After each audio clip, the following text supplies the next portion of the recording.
Oi, eu sou o Tonani, sou artista e sou empresário. Eu sou o Hélio, eu sou empresário. E nós somos os dois papais. Viemos hoje contar a nossa história para vocês do Fino.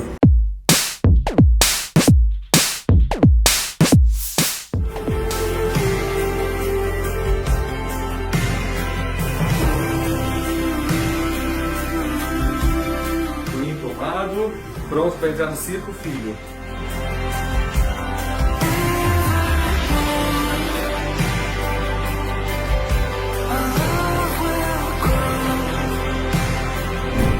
Bom, um homem gay nunca tem na cabeça que ele vai ser pai, pelo menos pra mim. Eu nunca tive o sonho da paternidade porque eu achava isso tão inatingível que pra mim ser pai era algo muito distante.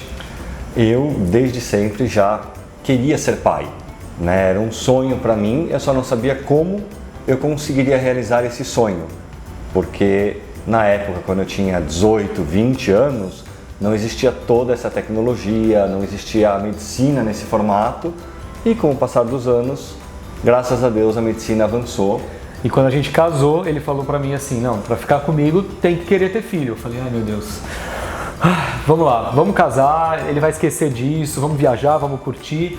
E aí, na lua de mel, eu levei ele direto numa clínica lá em Las Vegas para conhecer qual era o processo de fertilização e como funcionaria para que nós fôssemos dois papais. E aí, a partir daí, o resto é história. A gente teve muitos desafios durante essa jornada até o nosso bebê nascer. Foram 4 anos de tentativa e foram 8 fertilizações in vitro que a gente fez para realizar esse nosso sonho de paternidade.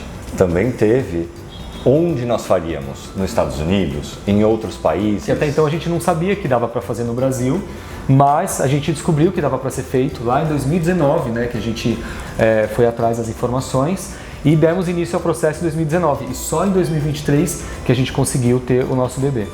E em 2019, quando nós descobrimos que podia ser feito no Brasil, nós fomos atrás de clínicas para a gente conhecer como era esse processo aqui, né? Uma vez que era muito mais fácil e mais óbvio a gente optar por fazer no Brasil do que fora. E graças a Deus deu tudo certo. E foi muito complicado porque a gente não tinha modelos de dois pais tão evidentes aqui no Brasil. A gente tinha obviamente o Paulo Gustavo, que foi uma grande referência de paternidade homoafetiva, mas naquela época a gente não tinha muitos pais e muitas mamães se expondo na rede social e colocando a família como modelo de paternidade homoafetiva. Então para nós ter acesso a essa informação foi muito difícil, sim. A gente acabou passando algumas dificuldades, alguns problemas até a gente conseguir achar o melhor caminho, a melhor forma, os melhores médicos, pessoas que embarcaram na nossa jornada com a gente. E o fato da gente se expor muito na rede social, desde o começo do nosso processo de fertilização, isso gerou também muita curiosidade das pessoas, foi por isso que até o nosso perfil acabou crescendo bastante, porque as pessoas acompanhavam, né, a nossa jornada, mas quem não conhecia esse modelo de família de dois papais, acabou também questionando muito a gente, né? Perguntavam, mas por que vocês não adotam? Quem que vai ser a mãe? É o esperma de quem? E foram perguntas assim muito desagradáveis, que inclusive até hoje acontecem quando as pessoas entram no nosso perfil pela primeira vez e não sabem que a gente responde isso constantemente, mas se a gente se expõe na rede social, é o nosso papel de responder e educar as pessoas até que isso vire uma normalidade. A gente acabou optando pela fertilização in vitro por ser um processo que para nós é mais simples e existem regras mais claras. As regras não são tão definidas quanto elas poderiam ser, mas em caso de adoção, nós vimos que existiam alguns questionamentos, algumas dúvidas, algumas aberturas e brechas na lei que poderiam fazer a gente sofrer muito nesse processo e a gente optou por um caminho que para nós seria um pouquinho mais tranquilo, apesar de ter um custo bem mais elevado do que a adoção. O processo aqui no Brasil ele é burocrático e realmente, né, tem que ser, porque a gente quer garantir os direitos da criança e toda a nossa paternidade. Envolve muitas pessoas, né? Envolve uma doadora de óvulos anônima, envolve o nosso esperma, envolve uma barriga solidária. Então são muitas pessoas que têm que estar na mesma página para que o processo ele flua muito tranquilo e que cada um saiba a sua responsabilidade. A gente também tem toda a parte legal para seguir, contratos, clínica, CRM, que é super importante você ter uma aprovação do CRM. A gente passa por avaliação psicológica, A barriga solidária passa por uma avaliação psicológica também para ver se ela está preparada. A gente tem que fazer exames para ver se somos saudáveis o suficiente para termos filho com o nosso esperma. Se a gente não tem nenhuma doença sexualmente transmitível ou doenças genéticas também que podem passar para uma criança. Então tem muita coisa e demora um tempo muito grande para a gente conseguir começar esse processo. Lembra que você achava que em 9 meses, a gente ia começar em 9 meses já ter uma criança no nosso braço? Eu falei, gente, mas vai começar agora o processo, em 9 meses vai ter um filho aqui, não estou pronto para isso, como assim? E demorou 4 anos. Nós contribuímos para o INSS mensalmente e nós tivemos o pedido negado, né? Normalmente um de nós poderia pedir, né? Sempre tem uma pessoa só que consegue pedir o auxílio, e eles negaram para a gente porque não existe na Constituição uma lei que fale que 2 pais, por fertilização in vitro, podem ter o direito. E hoje existe o termo auxílio maternidade e auxílio paternidade, mas a gente quer que isso mude para auxílio parentalidade, porque as configurações familiares hoje mudaram, né? Existem famílias de 2 papais, de 2 mamães, de mãe solo, de pai solo, e hoje não faz mais sentido, né, a gente ter só um auxílio mãe e outro auxílio pai. A família mudou, né? Exatamente. E no caso de adoção também é possível. Quem adota tem esse direito. E no caso de 2 homens apenas que têm um filho, a gente não tem o direito. Detalhe, uma família de 2 mamães, elas conseguem o direito, porque uma delas é a gestante e no nosso caso a gente não gerou o nosso filho. Então existe uma brecha para entender, né, quem que vai receber esse auxílio. E teoricamente qualquer um dos 2, porque um dos pais tem que ficar em casa para dar o suporte para a criança enquanto ela se desenvolve nesses primeiros 4, 5, 6 meses. A gente pensou em recorrer, em ir com advogados para entender melhor, mas nós acreditamos que buscar uma pessoa dentro do governo que auxilie a gente a conseguir esse direito para todos é melhor do que a gente sair e buscar só o nosso direito. Então a gente está procurando pessoas que estejam dispostas a auxiliar a gente para entrar com uma mudança na lei para a gente conseguir esse auxílio para todos os papais que querem ter um filho. Hoje os desafios eles são outros, agora que o nosso bebê nasceu. Principalmente porque a gente se expõe muito na rede social e a gente se expõe justamente pelo fato de normalizar essa configuração familiar. A gente sempre estimula famílias de 2 papais, de 2 mamães se exporem na rede social para estimular outros gays, outras lésbicas, outras pessoas que querem ter filho, e assim como nós, a gente não sabia que isso era possível. Então essa dificuldade, na verdade, de expor a nossa família é algo muito natural para a gente não tem receio de expor o nosso bebê porque isso empodera outras pessoas. A gente também tem as dificuldades do dia a dia, né? Por ser 2 homens, a gente não tem o seio para amamentar a criança, então é fórmula. E a gente não tem o jeitinho que normalmente uma mãe que gestou 9 meses a criança talvez tenha desenvolvido. A gente tem que desenvolver isso, mas não significa que no final não tem o resultado, porque o resultado ele vem com o amor, o carinho e a dedicação que a gente coloca para o nosso filho. Mas não deixa de ser um desafio chegar até lá, né? Para você chegar em casa depois e ver aquele sorriso maravilhoso rindo para você, que não tem preço. E o maior desafio, eu acho, na minha opinião, é a questão do preconceito, né? As pessoas falam, nossa, mas e o seu filho? Não vai ser questionado que ele não tem uma mãe? Como vai ser no colégio? Sim, ele vai ser questionado, ele vai ter que lidar com isso, porque é uma nova realidade para ele. Da mesma forma que tem gente que é criticado por ser gordinha, por ter um nariz grande, por ser alto, por ser baixo, ele vai sofrer pelo fato de não ter uma configuração familiar tradicional. Mas a gente espera que isso se normalize conforme o tempo for passando, porque novas famílias elas vão se formando e isso vira uma coisa tranquila, tanto para ele como referencial.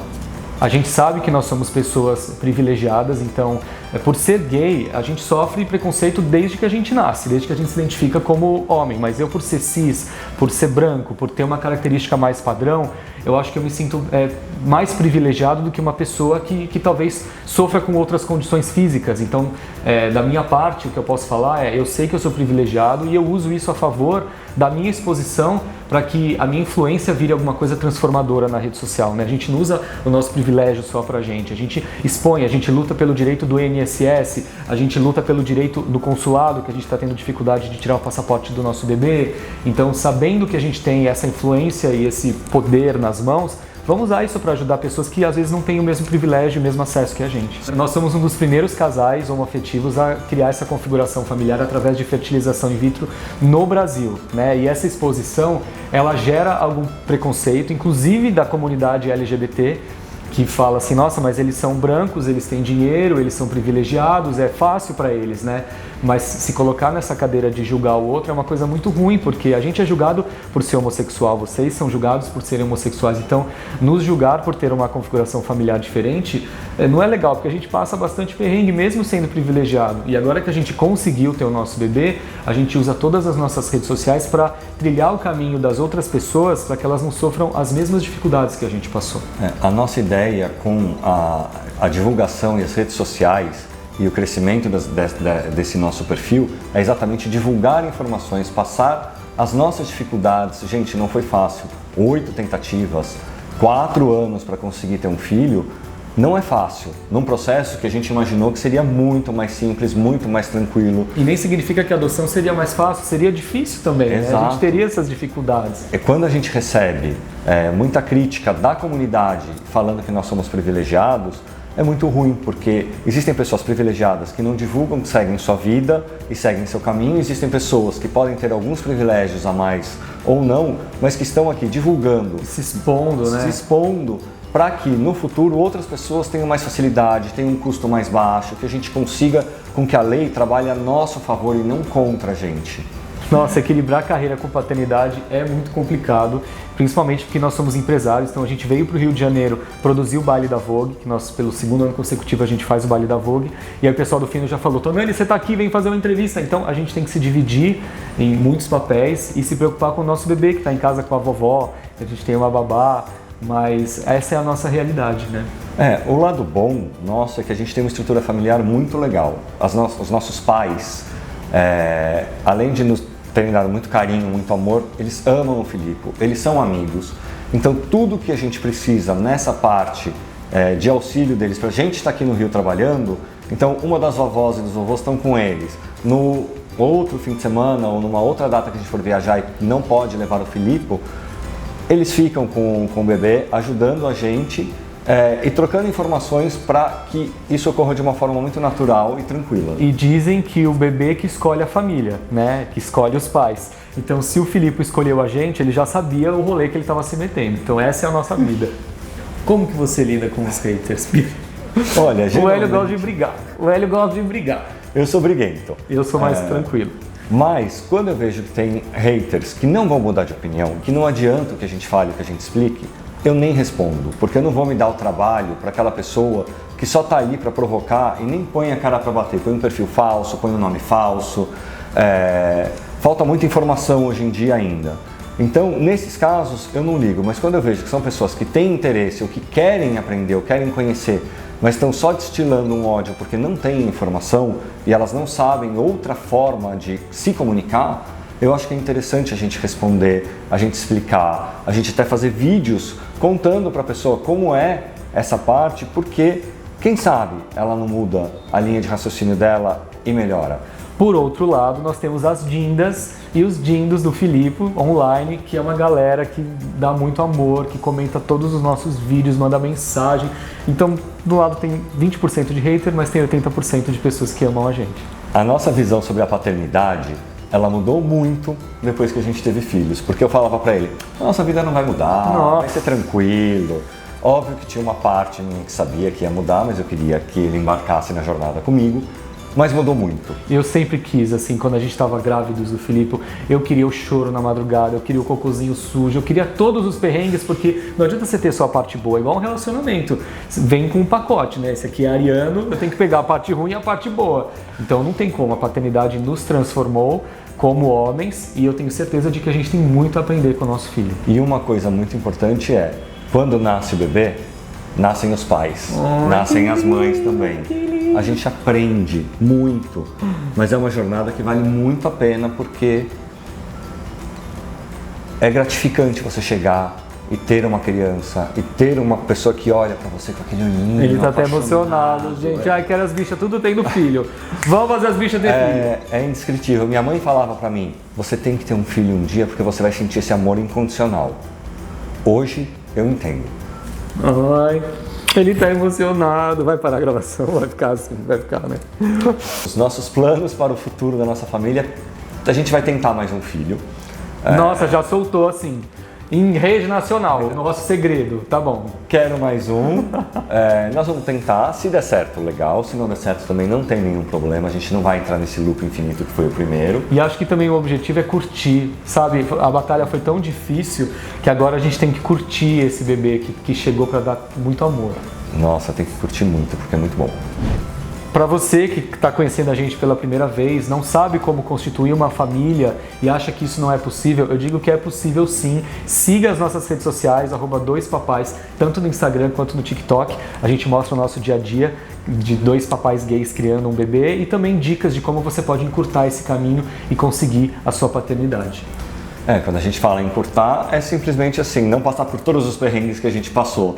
Então você consegue de uma forma muito mais fácil e tranquila. Obrigado, Fino, pelo espaço e nos vemos em breve com novos projetos. Tchau! Obrigado, Fino.